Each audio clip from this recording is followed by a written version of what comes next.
ఈ సాయంకాల సమయంలో ఏ విధంగా పాటలు పాడుకుంటూ మీ దగ్గరికి వచ్చినటువంటి సమయం ఎంతో ఉత్సాహకరంగా మేము కలుపుతూ వస్తుంటున్నాం.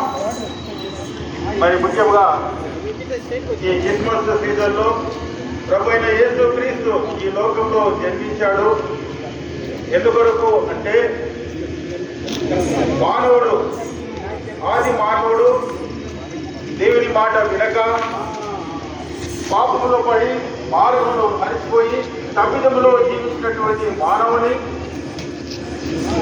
దేవుడు తిరిగి ఆయన రక్షణలోకి తీసుకురావాలని ఉద్దేశంతో దేవుడైన నుండి కూడా దేవుడు స్వయాన ఆయన స్వరూపం ఎవరు చూసినటువంటి వారు కాము. ఆయన స్వయం వచ్చినప్పుడు ఎవరు కూడా బ్రతకలేరు.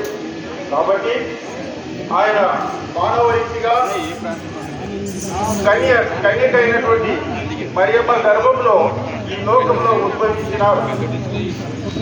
ఉద్దేశము ఈ లోకంలో ఒక పాప జన్మించాలంటే పురుష స్త్రీ సాంగత్యంతో జన్మిస్తారు.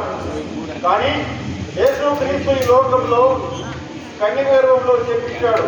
ఎందుకనగా ఆయన ఆత్మస్వరూపుడు కనుక ఆయన